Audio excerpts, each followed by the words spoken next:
40 floors up, no signal, no escape. The elevator jolts, and suddenly I'm trapped in the dark. With him, Kang Tae-hyun, my CEO, the man who built a billion-dollar empire, using the idea he stole from me. He doesn't remember, but I do. And tonight, he's finally going to face the truth. The air in this tiny steel box is thick, tasting of his expensive sandalwood cologne and my suffocating rage. He thinks this is just a technical glitch, a minor inconvenience in his perfect life. He has no idea the woman standing inches away is the ghost of the career he murdered 5 years ago. My heart is a hammer against my ribs, not from fear, but from the sheer jagged thrill of having him cornered. The emergency lights flicker, casting a blood-red glow over his sharp jawline. For the first time, the power dynamic isn't in his favour. I'm not just his assistant anymore, I'm his reckoning. Tonight, the tech god of Busan learns that some secrets don't stay buried. They wait in the dark to devour you. The mechanical scream of grinding metal dies out, leaving a silence so heavy it rings in my ears. We're suspended in a void. Tae-hyun doesn't curse. He doesn't panic. He simply sighs, a sound of pure, bored irritation that makes my blood simmer. He reaches past me to press the alarm, his arm a solid weight of tailored wool and hidden muscle. For a second, the world shrinks to the space between us, a sliver of oxygen charged with 5 years of resentment. "You look like you want to kill me," he says, his voice a smooth, low baritone that vibrates through the small of my back. He isn't looking at me. He's watching the reflection of my icy stare in the polished steel of the door. "I'm considering it," I snap. The honesty is a mistake, but the adrenaline is making me reckless. A ghost of a smirk tugs at his mouth, the first crack in his marble facade. "Wait until we're between floors. It's harder to dispose of the body in a confined space." The dry humour is unexpected, a brief flicker of humanity that I quickly extinguish. I don't want his charm, I want his confession. But the way his eyes dance with a sudden dark amusement makes it harder to stay detached. The temperature in the shaft drops, a damp chill seeping through the vents. I try to hide the shiver that racks my frame, but nothing escapes him.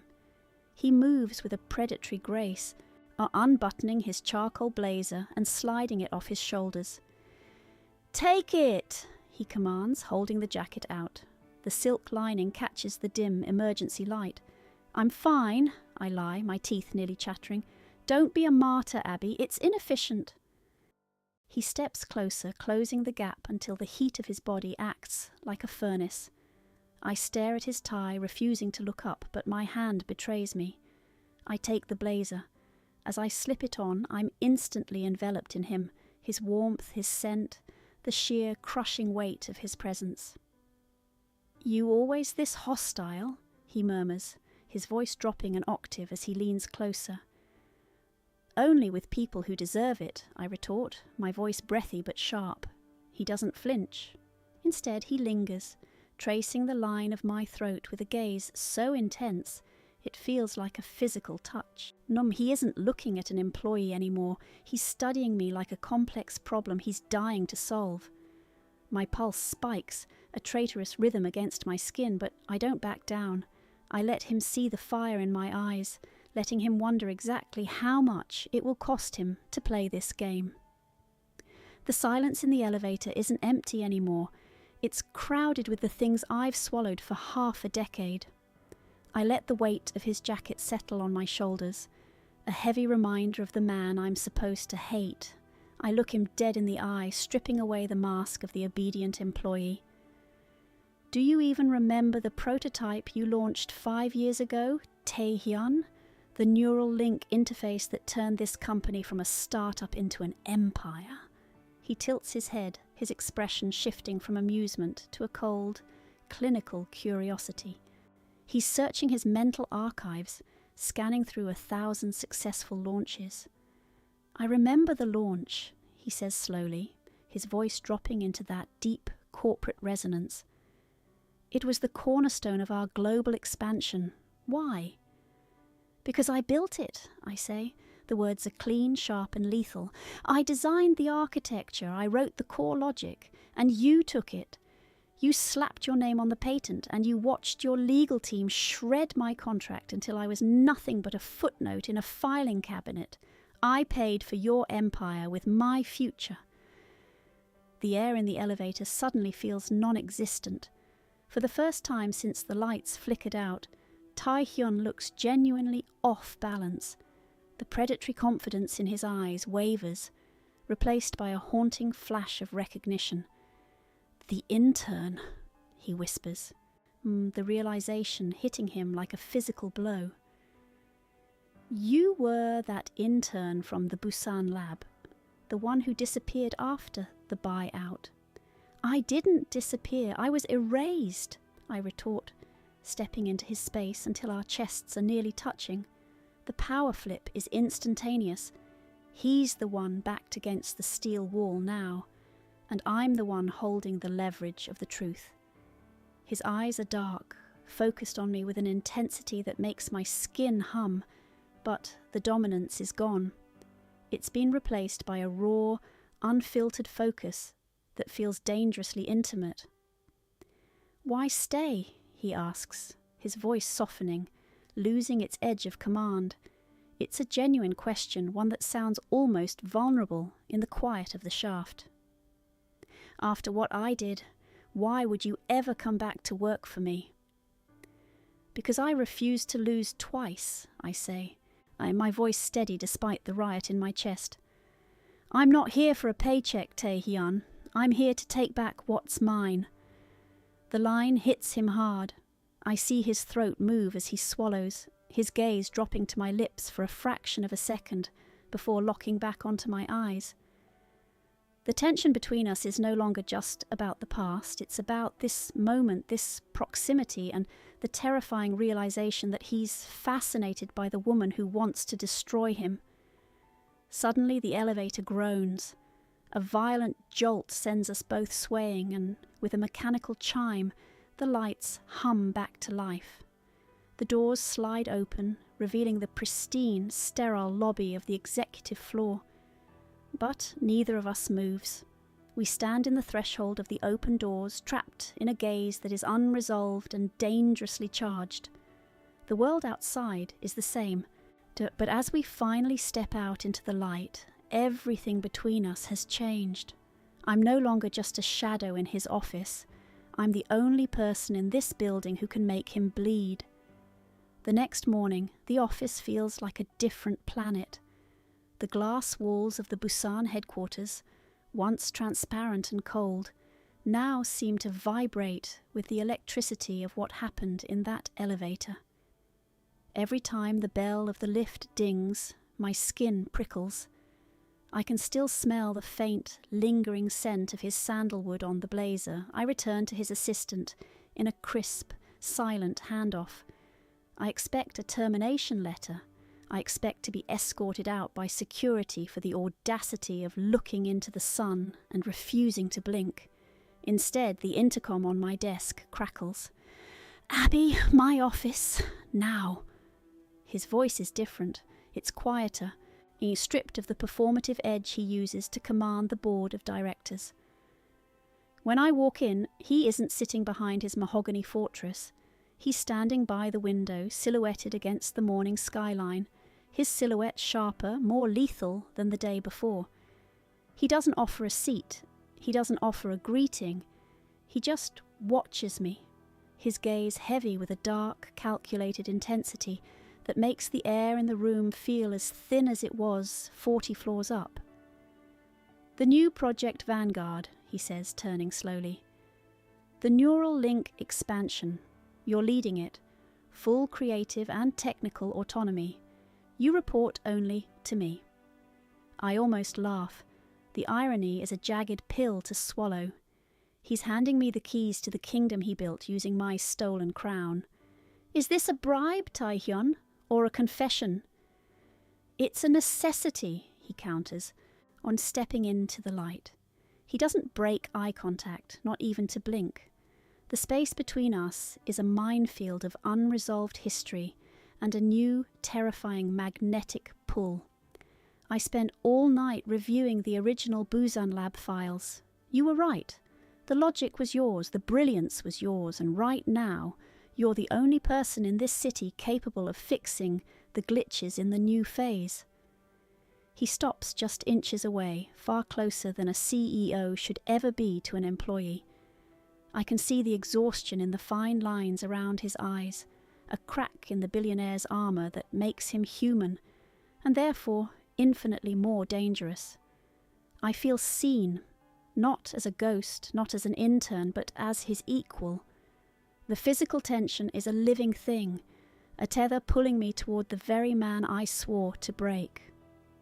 "Don't mistake this for an apology," he murmurs, his voice dropping into that dangerous, intimate register that makes my pulse betray me. "I don't apologize for winning, but I do recognize a masterpiece when I see one. Take the project, Abby. Show me exactly how much I underestimated you."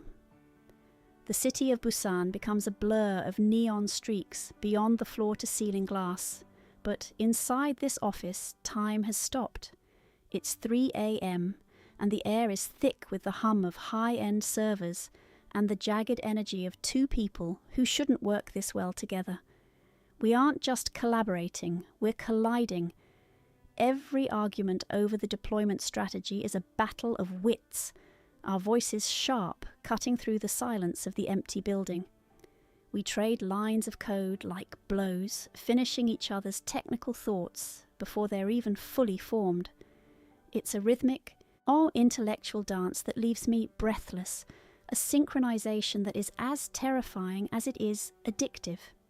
The tension isn't just in the work, it's in the quiet spaces between the keystrokes. I feel his gaze on me when I'm hunched over the monitors, a heavy, tethering weight that pulls at my focus. When I finally snap my head up to catch him, he doesn't do the polite thing. He doesn't look away. Tae-hyun stays locked onto me, his eyes dark and unreadable, tracing the exhaustion on my face with a look that feels more intrusive than a touch. In these moments, the CEO disappears, and all that's left is a man obsessed with a puzzle he can't solve. Me. A glitch in the interface forces us both toward the same tablet. Our hands move instinctively, and then it happens. My fingers brush against his. The contact is electric, or a jolt of heat that should make me recoil, but neither of us pulls back, not immediately. We stay there, frozen over a glowing screen, the friction of his skin against mine grounding me in a way I hate. His touch is calloused and warm, a stark contrast to the cold, calculating brilliance he shows the world. My heart stammers, a frantic, traitorous rhythm that he surely feels through the proximity of our shadows. "You've gotten better," he murmurs, his voice a low, gravelly rasp that breaks the silence like a confession. He's looking at the code, but I know he's talking about the woman who wrote it. He's talking about the fire I've used to forge myself into something he can no longer ignore. "I had to," I retort. My voice is steady, but the vulnerability is there, hidden in the subtext. "I had to become this because of you." I watch his jaw tighten, the muscle leaping under his skin. It's a flicker of guilt, quickly swallowed by a wave of raw admiration. We aren't boss and employee anymore. We are two enemies realizing that the only person in the world who truly understands them is the one they're supposed to hate.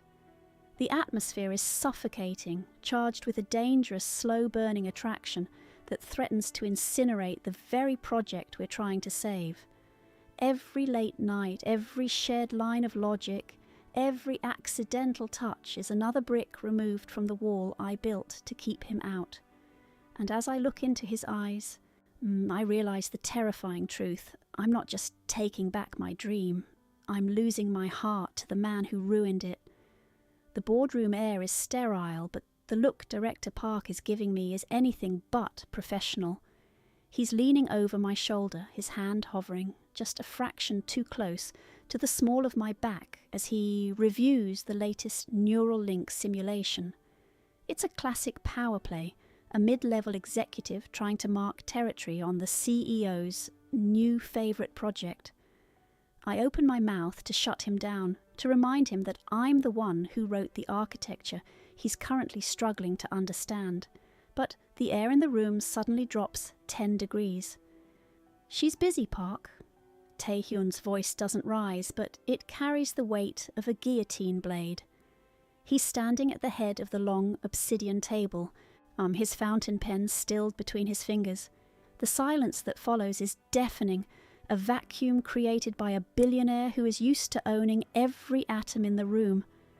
Park stammers, retracting his hand as if he's been burned, and mumbles an excuse before fleeing the room. Tae-hyun doesn't blink. He just watches the door close, his jaw set in a hard, possessive line that makes my pulse spike for all the wrong reasons. "I didn't need your help," I say the moment we're alone. My voice echoes off the glass, sharp and defensive. I'm shaking, not with fear, but with the sheer audacity of his interference. "He was wasting your time," Tae-hyun counters, finally turning his gaze to me. He moves around the table with a slow, predatory intent, his footsteps silent on the plush carpet. "You don't get to control everything, Tae-hyun. You don't get to decide who I talk to or how I handle my department. I am not another one of your patents." I'm standing my ground even as he enters my personal space, his presence an overwhelming force that threatens to swallow me whole. The distance between us vanishes until I can see the silver reflected in his silk tie and the dark, turbulent storm in his eyes. "You think this is about control?" he asks, his voice dropping into a low, dangerous register that vibrates in the centre of my chest.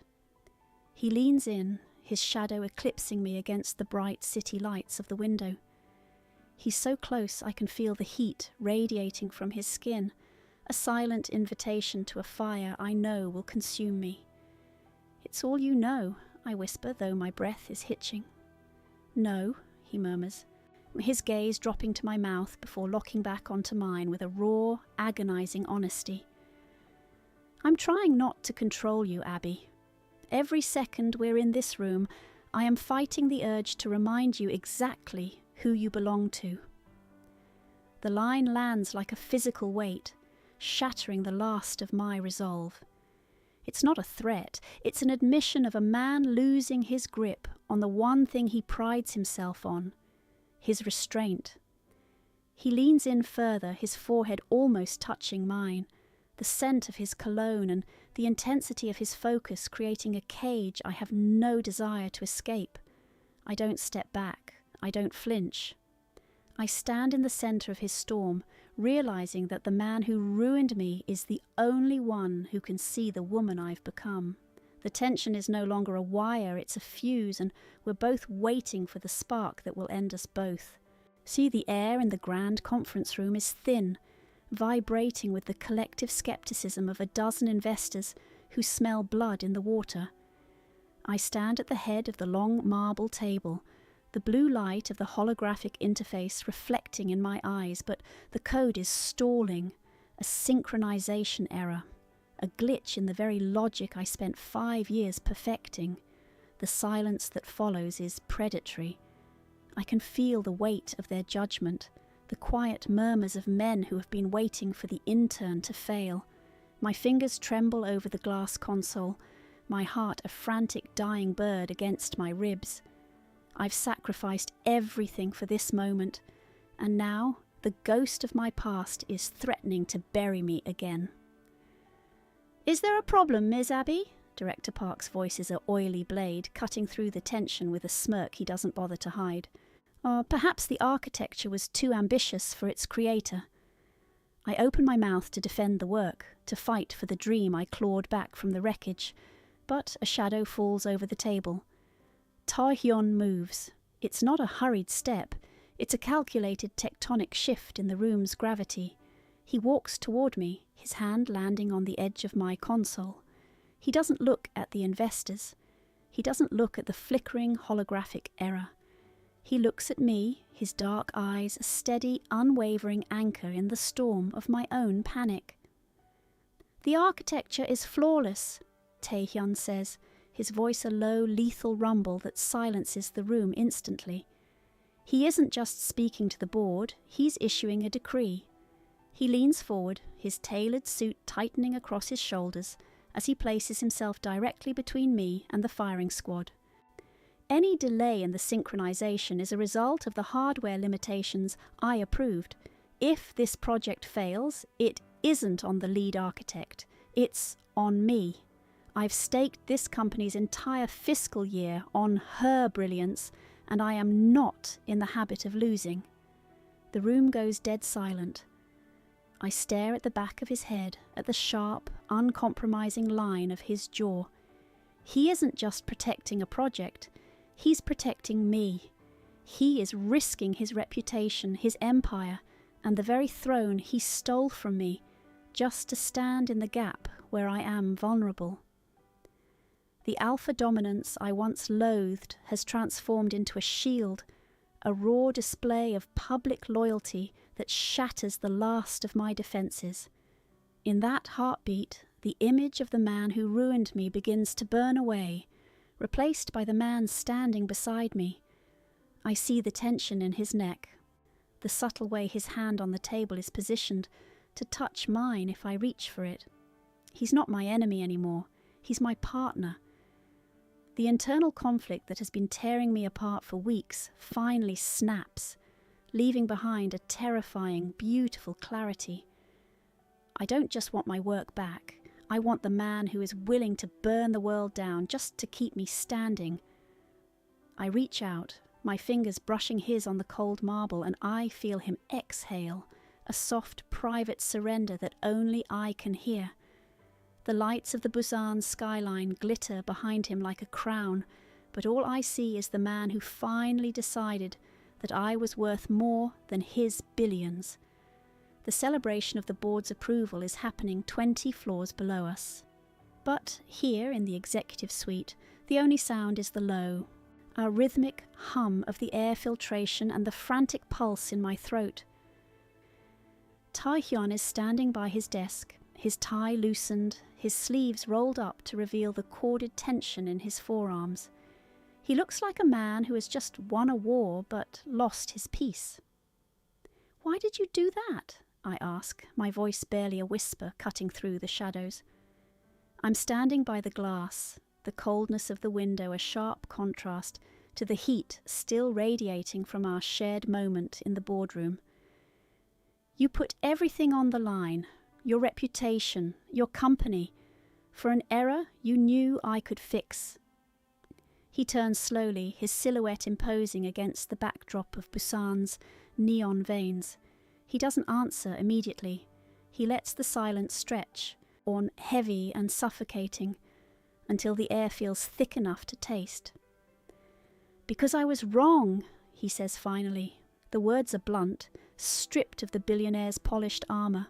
5 years ago, I saw a brilliant mind, and I took what I wanted because I could. I thought power was about acquisition. I was wrong, Abby. Power is recognizing when you've met your match. He takes a step toward me. It's a slow, intentional movement, the prowl of a man who has finally stopped running from the truth.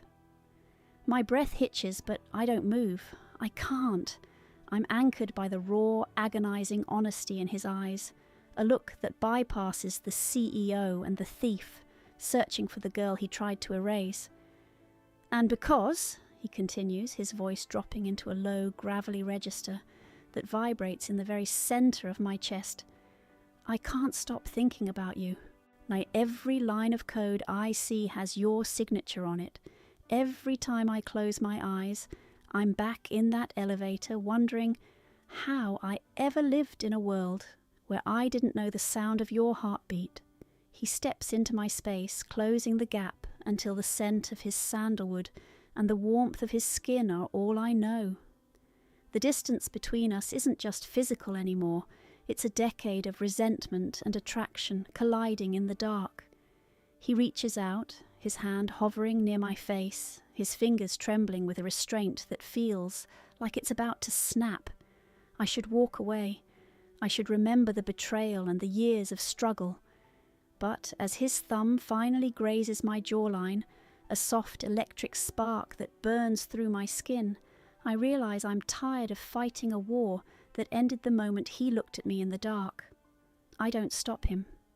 I lean into the touch, my eyes fluttering shut as the world outside the glass vanishes. The silence stretches between us, no longer empty but filled with the weight of a surrender that is more powerful than any victory. The headlines in the morning papers are screaming about the vanguard evolution, calling it the most successful tech launch in a decade. The numbers are climbing, the investors are ecstatic, and the world is celebrating a project that almost died in the shadows. But for me, the victory isn't in the data. It's in the quiet hum of the building at midnight, the same hour where it all began. The project is no longer a weapon I'm using against him.